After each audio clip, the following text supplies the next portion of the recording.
Bonjour à tous, merci d'être fidèles à Hit Story. Notre invité aujourd'hui a participé au Tsugi Birthday Tour vendredi dernier.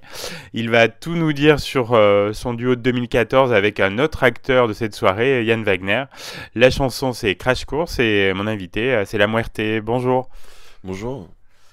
C'est un morceau qui a compté dans ton parcours, on peut dire. Ah bah oui, complètement, c'est un peu le morceau qui m'a lancé, si on peut dire ça comme ça. Et après 2014, ça fait un peu loin, hein, mais en fait, je me souviens que ce morceau, il était pas, il était pas prévu à la base sur l'EP. Mhm. Et en fait, j'étais parti à la campagne pour finir ce qui allait devenir mon premier disque. C'était l'EP Through the Cycles qui est sorti sur A Majesty's Ship. Et en fait, en terminant les morceaux, j'avais un peu de temps de libre en fait, et j'ai fait Crash Course en fait. À ce moment-là, ça allait super vite quand j'ai fait le morceau. J'avais trouvé les idées principales, je sais pas, en 1 heure. Ah oui, ah oui. J'avais fait la structure sommaire hein, du morceau, et après en fait du coup, bah, j'ai envoyé à Yann parce que Vous vous connaissiez déjà. oui, en fait, on s'est rencontrés en 2010 à Berlin avec Yann. Parce que lui, il jouait en live déjà, et moi, je jouais en DJ. Mhm. C'était dans un club qui s'appelait Picnic, qui n'existe plus aujourd'hui, mais qui était un très chouette club à l'époque.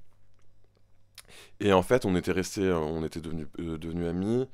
Et moi, j'avais joué avec lui en tant que musicien pour la tournée de son premier album Ah en oui. 2012. Mhm.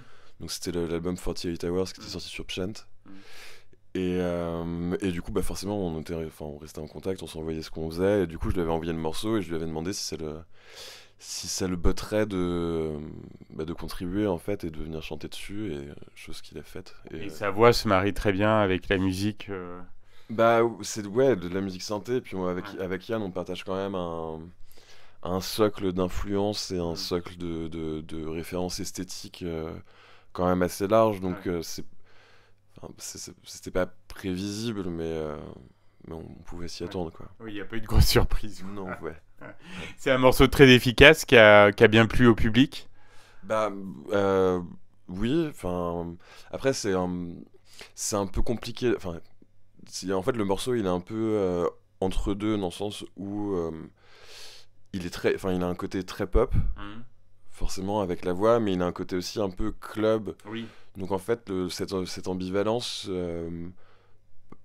ça a peut-être été un problème dans le sens où c'était difficile de le situer. Mais bah, enfin, à l'époque, et puis de toute façon, c'est toujours aujourd'hui, je me pose pas vraiment trop la question de catégoriser les morceaux que je fais. Mais ouais, en fait, moi j'étais super surpris. Surtout que c'était mon premier disque Mhm. et que j'avais pas d'attente, donc j'avais beaucoup Oui. d'attentes. Ouais. Mhm. Et de voir les feedbacks super positifs de la presse, les playlistings en radio, tout ça, Ouais. enfin, Ouais. moi j'y croyais pas, hein. Mhm. J'étais super jeune, j'étais là, genre, quelqu'un s'intéresse à ma musique, c'est incroyable. Et non, non, c'est de super souvenirs. Ouais. Et ça représente quoi la crash course? Il y a une signification?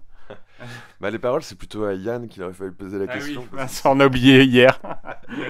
parce que c'est lui qui a écrit, non, c'est toujours un truc. Enfin, c'est un point de vue un peu second degré Ouais. sur un sujet qui est toujours d'actualité, c'est-à-dire l'accession, pardon, à la notoriété, Ouais.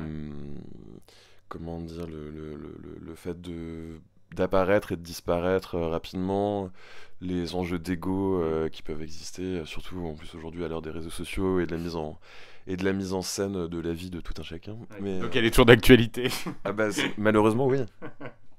Malheureusement, ouais. Mais ouais, non, c'est un super souvenir en tout cas. Et vous êtes resté très proche donc avec Yann. Ah bah oui, on ne s'est pas quitté. Ouais. Mais ouais, ouais, bien sûr. Et puis surtout là, en plus, en ce moment, on est en train de lancer un projet ensemble, un nouveau groupe qui Mhm. va s'appeler Taste. Bah, il nous en a parlé un petit peu hier. Bon, bah alors je vais peut-être moins Non, non, mais développer, si pour nos auditeurs qui n'ont pas écouté. Bah non, mais en fait, c'est chouette parce que, effectivement, avec Yann, on se connaît depuis super longtemps. On a partagé un studio ensemble, on s'est toujours envoyé ce qu'on faisait, et du coup, enfin, assez naturellement, on a eu envie de faire des choses ensemble. Mhm. Déjà depuis le moment où j'avais joué pour lui en tant que musicien sur ses tournées.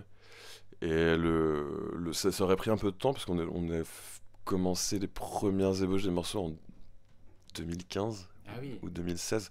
Mais on s'est vraiment mis un petit coup de pied l'année dernière. Et là, du coup, ça se lance. On a un premier single qui est prévu le 23 novembre, il me semble, qui va s'appeler Shame Game. Et ça restera électronique, mais c'est beaucoup plus rock que ce qu'on fait mutuellement. Mais c'est chouette aussi parce que c'est ce qu'on cherchait, avoir cet esprit de groupe et revenir un peu aux bases de ce qui nous avait plu en tant que musicien débutant. Et on est super excités, on a hâte de jouer, on a hâte que ça sorte et on a hâte de développer le truc, quoi.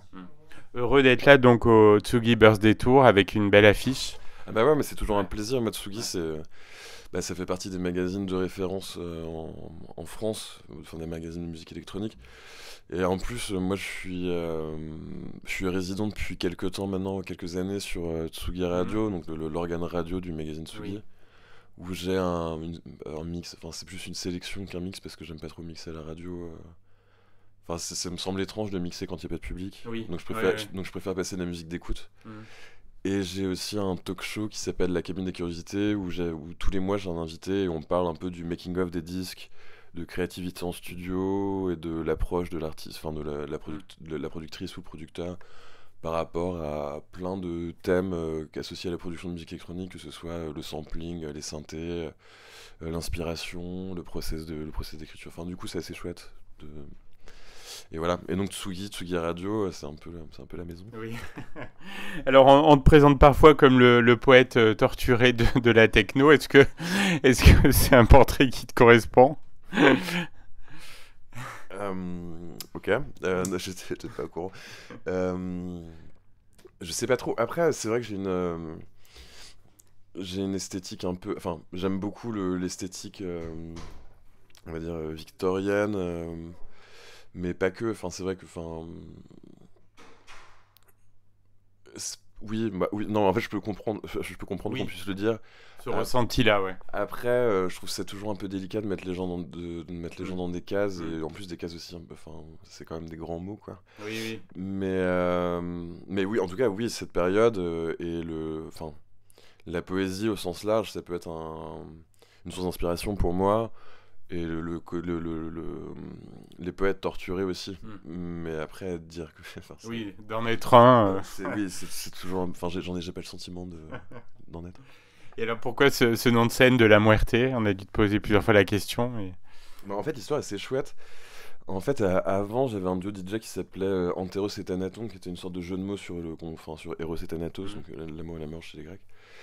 Et en fait, j'étais à Berlin justement avec Hugo Capablanca, un ami musicien espagnol, et un autre ami musicien qui s'appelle Philippe Gorbatchev, qui était signé sur Comeme, donc le label de Mathias Aguayo.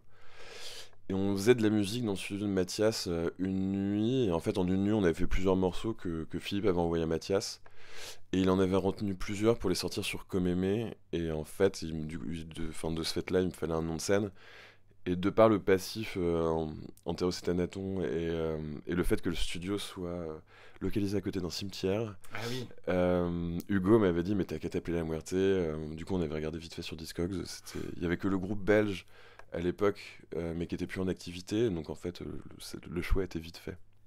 Et après j'ai changé le U en V pour un peu plus de clarté. Oui, voilà.